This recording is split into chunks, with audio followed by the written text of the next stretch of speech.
Bienvenido a este vídeo que resume la interpretación de Colosenses 1:2.38. En la serie de comentarios Biblical Insights Commentary, el término exposición se refiere a las aplicaciones modernas del texto bíblico. Se basa en la exégesis del texto, cuyo objetivo es establecer el sentido histórico del texto. Para llegar a la aplicación correcta, seguiremos el principio de interpretación llamado la analogía con las Sagradas Escrituras. El objetivo es descubrir situaciones modernas que se comparen bien con las situaciones antiguas discutidas en el texto bíblico. Cuanto más encajen las dos situaciones, más seguros podremos estar en nuestra aplicación. Por el contrario, cuanto menos coincidan, menos confianza podemos tener en nuestra propuesta de aplicación. Por aplicación entendemos los puntos de conexión de la verdad espiritual eterna que se encuentran en el significado histórico del texto, y que son relevantes para una situación moderna particular. La verdad espiritual proviene de notar cómo Dios se manifestó y actuó en las situaciones antiguas descritas en el texto. Atemporal entra en juego cuando una situación antigua en particular se repite en varios textos. Determinar qué es verdad y qué no requiere una comprensión profunda del texto antiguo. Y también requiere una comprensión profunda de las posibles situaciones modernas.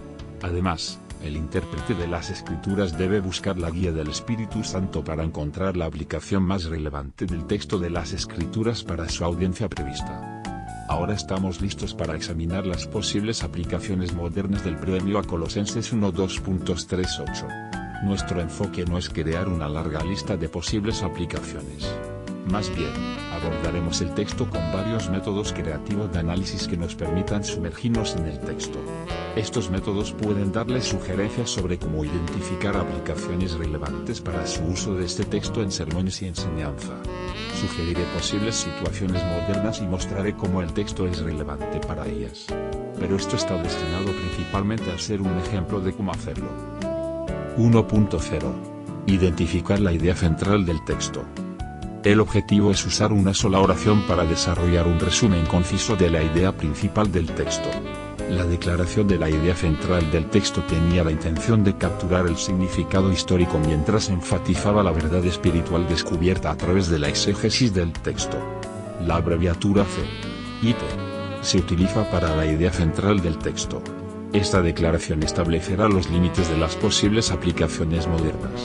Una vez que haya decidido una aplicación moderna particular del texto, cómo ese texto se relaciona con la aplicación moderna elegida. Esto constituye autoridad bíblica para su predicación y enseñanza de las Escrituras. Ahora llegamos a Colosenses 1.38. Considere la declaración CIT de este pasaje como un posible primer resumen del pasaje. Pablo y Timoteo afirmaron repetidamente a Dios su profunda gratitud por los colosenses mientras vivían su compromiso de fe con Dios a través de Cristo. Esta expresión de acción de gracias de una oración en los versículos 3 al 8 está estructurada como una oración. El proemio reconoce el ministerio de Epafras, quien primero había evangelizado a la gente de Colosas unos años antes, y luego enfatiza el constante crecimiento espiritual de aquellos que han venido a Cristo.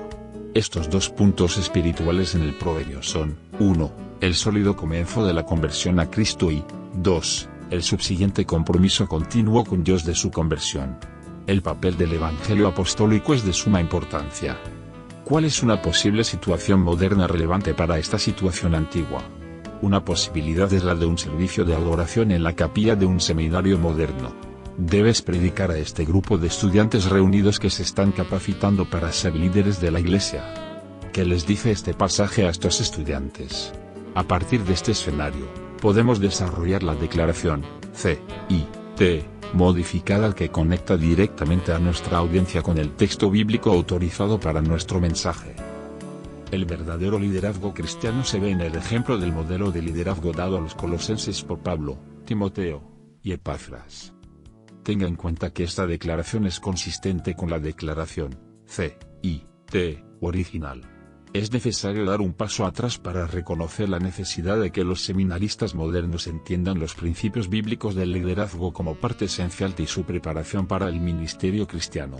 Es cierto que aquí tenemos una perspectiva importante sobre el liderazgo, pero no una comprensión bíblica completa del liderazgo. 2.0. Desarrollar un esquema exegético del texto. Este diagrama se basa en el diagrama de bloques de Colosenses 1:2.38. Amplía el concepto básico de la primera declaración, C, I, T, anterior. A medida que avanza por el diagrama del texto griego o el texto en español, observe algunos aspectos importantes de estos versículos. La frase única en estos versículos se basa en la frase principal que se encuentra en las tres primeras palabras griegas, eucharistoumen toteo. Damos gracias a Dios. Todo lo demás en la oración fluye de esta idea central. Primero, está la frase modificadora del adjetivo, patritou kyrio hemonies ou Cristo, que refuerza el objeto directo del verbo, toteo, Padre de nuestro Señor Jesucristo. La conexión de la posición adjetival entre patri y teo es más intensa. En segundo lugar, tres conjuntos de modificadores adverbiales están asociados con el verbo, eucharistoumen. 1.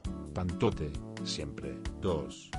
Proseuchomenoi, orar. Y 3. Acousantes, después de oírlo. Esta frase con el participio aoristo cubre los versículos 4 al 8. Del diagrama de bloques y la declaración, CIT inicial, se puede derivar el siguiente esquema. 1. Pablo daba gracias a Dios regularmente por medio de Jesucristo, versículo 3. A. Su oración confirmó que Cristo es el Hijo de Dios. B. Oraba regularmente. C. Su oración se centró en Colosenses. 2. La acción de gracias de Pablo se centró en lo que le sucedió a los colosenses, versículos 4-8. A. Su acción de gracias se basa en el informe de Epafras, versículos 4-5. B. Su acción de gracias se centró en el crecimiento espiritual de los colosenses, versículos 5-6. C. Elogió la obra de Epafras, versículos 7-8. Central a este modelo es el significado entonces del texto. Es el significado histórico. Se trata de priorizar la gratitud a Dios, que es de lo que habla la frase griega. Los puntos de expansión de ambos conjuntos de modificadores sirven para reforzar el agradecimiento, y se expresan en el nivel secundario del esquema. La estima de Pablo por los colosenses y Epafras se subraya en este bosquejo. Si bien un bosquejo que refleja el pensamiento occidental moderno no puede capturar todo en una sola expresión del pensamiento antiguo, este bosquejo se acerca razonablemente a traducir esta idea antigua de acción de gracias en una expresión moderna clara. 3.0. Elaborar un esquema semántico del texto. El salto temporal desde el significado histórico de entonces al significado contemporáneo de ahora ocurre particularmente en esta etapa. El esquema semántico se enfoca en la perspectiva de la hora y refleja la segunda declaración, C, I, T, del texto completo. La forma más fácil de dar este salto en el tiempo es cambiar los verbos en tiempo pasado en el esquema exegético a expresiones verbales en tiempo presente. Pero no siempre funciona, como aquí en la carta a los colosenses. El esquema semántico debe centrarse en la relación del texto con las necesidades percibidas de la audiencia prevista en relación con la predicación y la enseñanza del pasaje.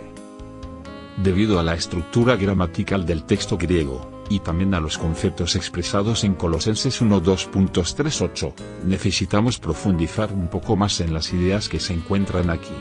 El carácter de este pasaje es ejemplar. En otras palabras, podemos ver aquí un modelo de liderazgo efectivo dentro de la fe cristiana. Cuando nuestra audiencia objetivo moderna es un grupo de estudiantes de seminario que se preparan para el ministerio, la conexión entre esta escritura y nuestra audiencia se vuelve evidente. Para ser claros, el pasaje no cubre todos los aspectos del liderazgo cristiano, pero nos da una visión general de algunos ingredientes muy básicos.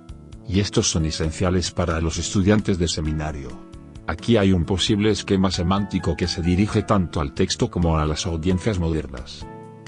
1. Los líderes deben agradecer a Dios regularmente, versículo 3. A. Su oración debe confirmar que Cristo es el Hijo de Dios. B. Su oración debe ser consistente. C. Tu oración debe estar centrada en la iglesia a la que sirves. 2. Los líderes deben agradecer a Dios por lo que está pasando en su grupo, versículos 4-8. A. Su agradecimiento debe enfatizar la fe, el amor, y la esperanza en su grupo, versículos 4-5. B. Tu acción de gracias debe enfocarse en la continua aceptación del verdadero evangelio, versículos 5-6. C. Su acción de gracias debe ser motivada por un claro entendimiento de la situación en el grupo, versículos 7-8. Una vez que el esquema semántico esté listo, puede comenzar a trabajar en un sermón basado en Colosenses 1:2.38. 4.0. Escribir un resumen del texto del sermón. Por definición, un sermón brief es el comienzo de un manuscrito completo del sermón basado en el texto bíblico elegido. Este no es un manuscrito completo del sermón. En cambio, conduce a ella, una vez que se ha fijado una fecha para el sermón. Contiene dos elementos. Estos dos elementos representan el contenido mínimo del sermón brief. 1. La declaración, C, I, T, del sermón debe evolucionar de las dos versiones anteriores. Aquí hay una manera.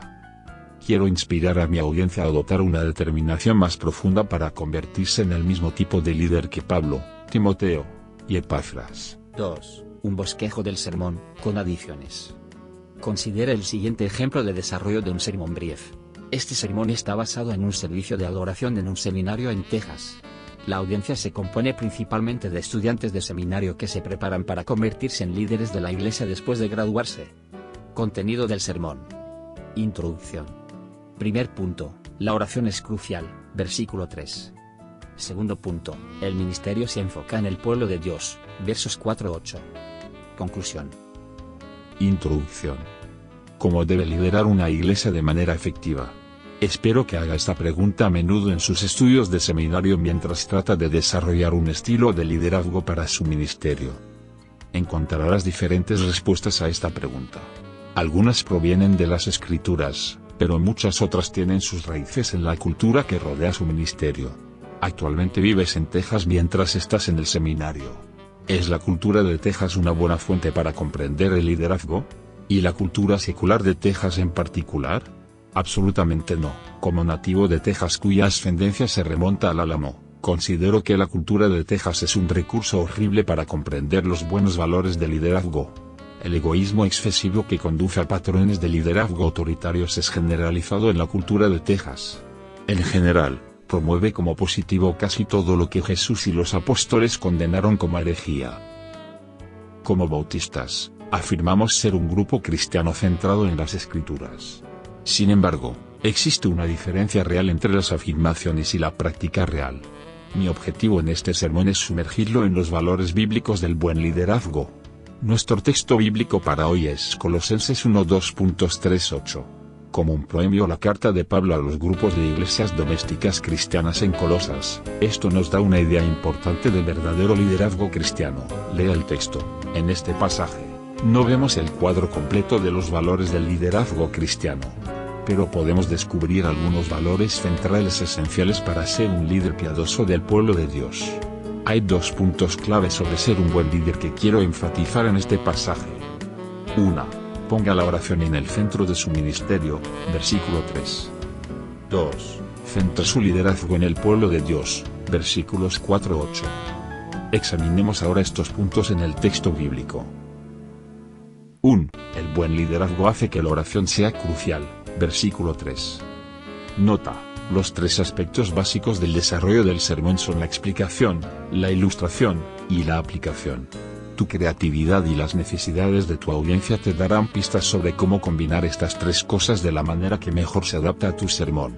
Aquí solo los enumeraré colectivamente debajo de cada punto principal del sermón. Explicación. El texto bíblico de este pasaje consta de una sola oración que abarca todos los versículos. La idea básica detrás de esta frase bastante simple es, damos gracias a Dios. Esto luego se desarrolla de dos maneras en el resto de la oración larga. El sustantivo Dios se llama Padre de nuestro Señor Jesucristo. Esta extensión confirma la filiación de Cristo. Luego se modifica el verbo base con tres modificadores adverbiales, siempre, orando por ti, y después de oírlo. Estos enfatizan la duración de la acción de gracias, un patrón de oración estructurado y el fundamento de la acción de gracias. Ilustración. ¿Qué es el tiempo de oración? Las palabras de Pablo indican una continuación de su herencia judía de orar 3 veces al día. Lo que está implícito aquí es la importancia de tomar conscientemente tiempo cada día para orar.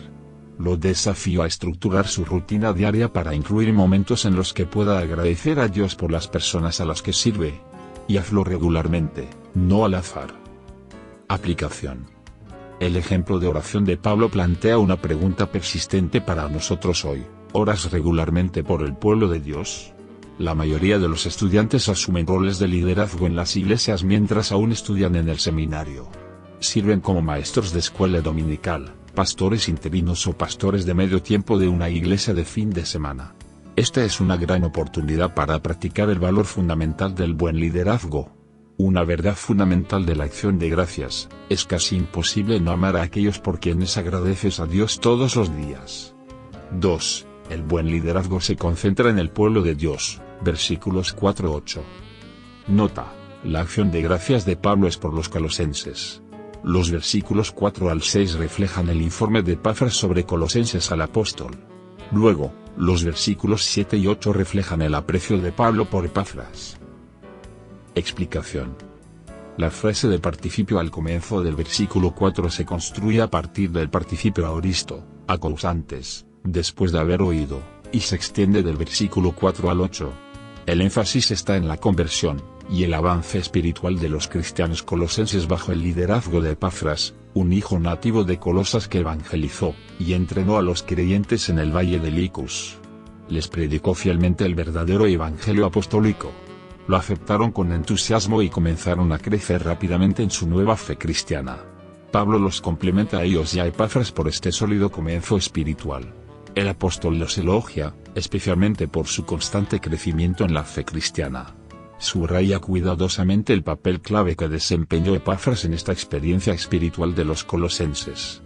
Ilustración. ¿Cuál es la diferencia entre Epafras y los falsos maestros mencionados en el capítulo 2? Epafras amaba a la gente de su pueblo natal, mientras que los falsos maestros solo trataban de manipular a esta gente para su propia gloria.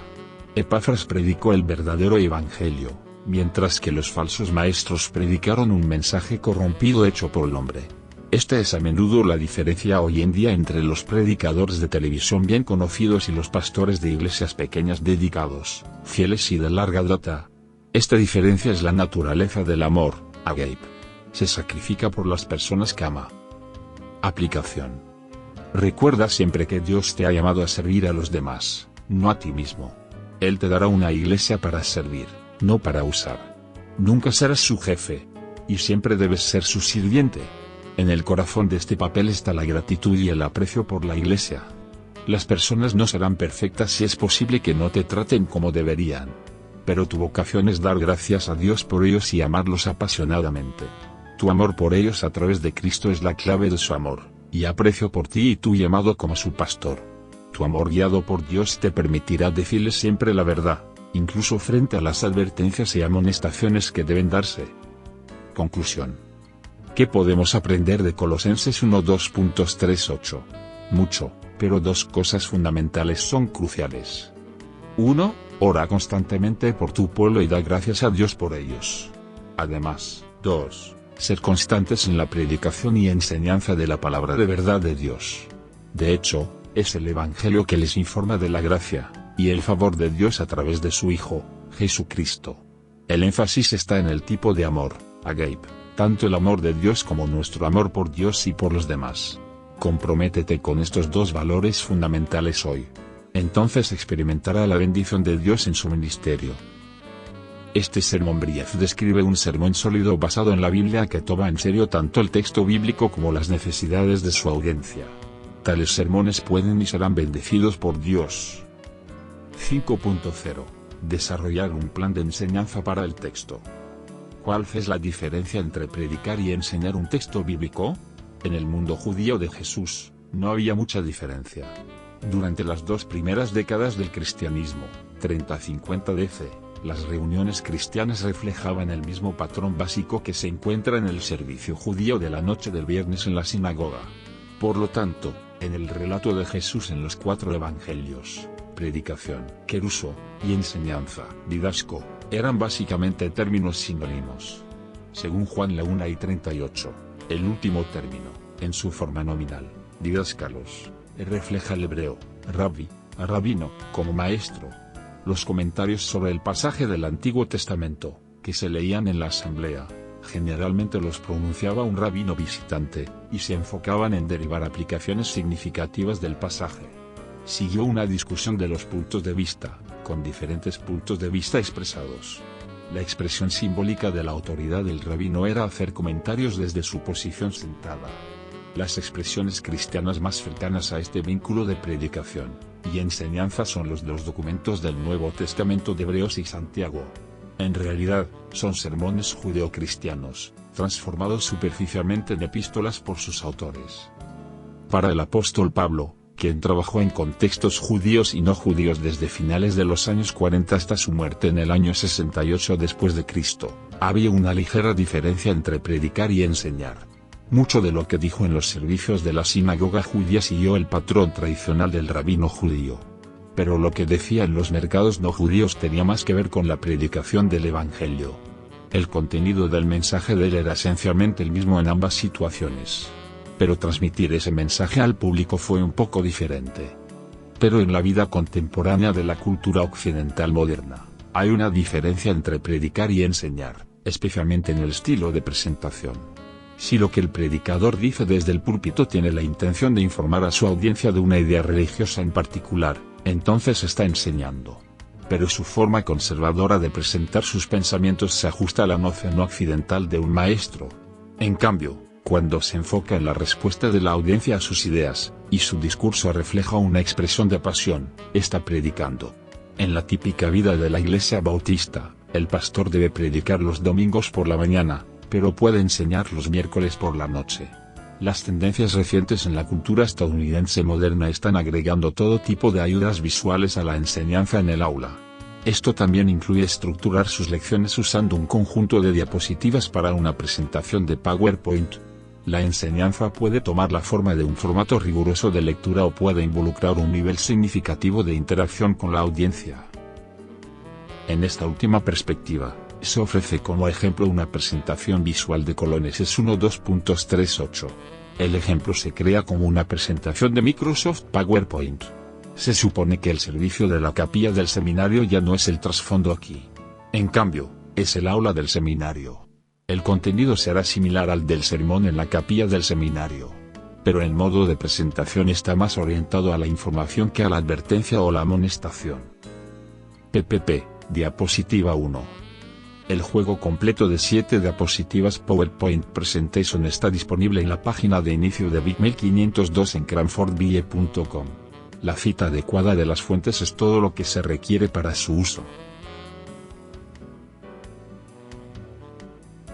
Esta diapositiva contiene el texto original de Colosenses 1:2.38 en griego antiguo. Esta diapositiva sirve como un recordatorio visual para su audiencia de que estamos trabajando en una traducción al español moderno de este texto. Es muy importante recordar que la creación de este texto tuvo que abordar problemas muy reales que surgieron en la comunidad cristiana de Colosas a mediados del primer siglo cristiano. El griego koine era el idioma cotidiano de las personas en las partes orientales del Imperio Romano del primer siglo, incluida la provincia de Asia, que incluía el valle del río Licus donde se encontraban los colosos. Estaba a unas 100 millas al este de Éfeso, que estaba ubicada en la costa occidental de Asia. Eucharistum to Theo Patri tu Kyriou Hemon Jesu Christou. Pontate peri humon prashuchomenoi. Accusantes ten pistin humon in Christo Jesu. Kai ten agapein henechete es pontas tus hagius. Diatein elpidatein apakemenen humin in tois uranois. Hem prai cusate in to lago te saletheas tu euangeliu. Tu parantas es humas.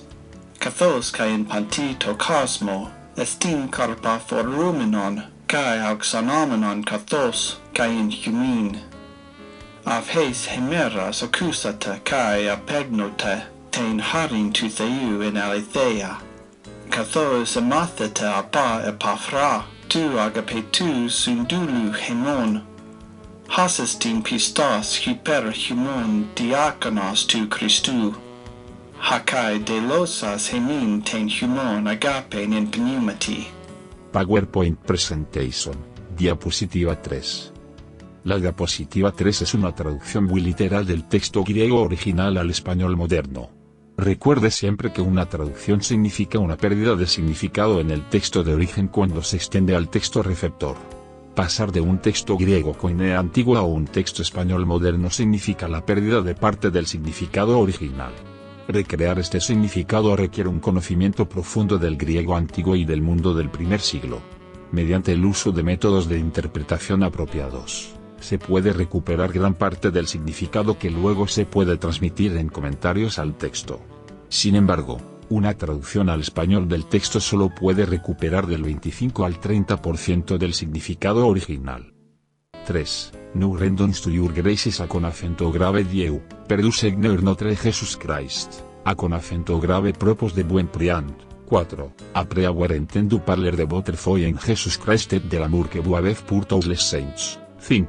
A con acento grave cause de l'espérance qui est en réserve pour vous dans les fieux, que vous avez entendu auparavant dans la parole de vérité de l'évangile. 6. Qui est venu parmi vous, comme aussi dans le monde entier el porti du fruit et croit comme aussi en vous, depuis l'ayur meme au vous entendu et compris la grâce de Dieu dans la vérité. 7. Con tu acete instruit par Epafras, notre bien-aimé compagnon de service, qui est fidèle en ta faveur en tant que serviteur de Christ. 8. Qui nous a aussi fait connaître ton amour dans l'esprit. PowerPoint Presentation, diapositiva 4. Esta es la diapositiva introductoria al estudio de presentación de PowerPoint.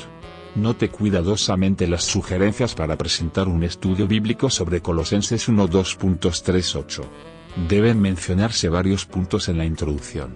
Esto incluye declarar su propósito para el estudio, reconocer un tema central del estudio expresado en un título, y un breve resumen de la estructura del texto griego, y cómo conduce a una visión general de todo el estudio. Asegúrense de enfatizar la relevancia del texto para la situación de su audiencia. PowerPoint Presentation, diapositiva 5. Esta quinta diapositiva cubre el primer punto del resumen doctrinal del pasaje. Se enfoca en el versículo 3, y comprende las conexiones entre la cláusula principal de las primeras tres palabras, eucharistou-mentoteo, damos gracias a Dios, y las ideas secundarias que desarrollan esta idea central. Estos se encuentran en los versículos 3b al 8. Esto está representado visualmente en la diapositiva por la expresión en español del diagrama de bloques de texto griego. PowerPoint Presentation, diapositiva 6. La diapositiva 6 es para el punto 2 del plan de lección. Se extiende desde el versículo 4 hasta el versículo 8. Se destacan tres perspectivas. 1. La de Pablo y Timoteo, versículos 4 y 8. 2. La de Epafras, versículos 7 y 8. Y 3. La de Colosenses, versículos 4-6. Las acciones y el carácter se presentan en este pasaje. Identificarlos y relacionarlos con su audiencia es una excelente manera de resaltar las verdades espirituales de este pasaje. El vínculo de conexión en todo momento es el enfoque en los demás. PowerPoint Presentation, diapositiva 7. Esta diapositiva es la conclusión de la presentación de enseñanza. Se extraen tres conclusiones sobre el contenido de un buen liderazgo, con base en Colosenses 1:2.38. También afirma tres bendiciones que provienen de practicar estas cualidades de buen liderazgo. Según las necesidades de su audiencia, es posible que desee tomar una dirección diferente al resumir el estudio. Conclusión resumen. Colosenses 1:2.38 es el premio literario de esta carta. Su tarea era fortalecer los lazos entre los remitentes Pablo y Timoteo y los receptores, los grupos de iglesias en casas en Colosas. El proverbio surge de la salutatio en 1:2.2b, y afirma la devoción de Pablo y Timoteo por el bienestar espiritual de los colosenses. A pesar del peligro que representaban los falsos maestros en la ciudad, el informe de Epafras convenció a Pablo y Timoteo de que la iglesia comenzó sobre el fundamento sólido del evangelio apostólico, y que estaban progresando en su crecimiento espiritual basados en este mensaje. Por lo tanto, la carta tiene la intención tanto de profundizar la comprensión de este mensaje del Evangelio como de fortalecer el compromiso de uno de continuar enfocándose en este mensaje del Evangelio. Podemos aprender mucho sobre el buen liderazgo de esta escritura. El enfoque está en dos temas. 1. Oraciones de acción de gracias a Dios y 2. Cuidado amoroso por los demás. Siempre que Dios ponga a tu disposición un grupo de cristianos para servir, recuerda siempre moldear ese ministerio de acuerdo con estas dos características esenciales. Sé agradecido con la gente. Cuídalos con amor desinteresado. Nuestro Dios puede y bendecirá tal ministerio.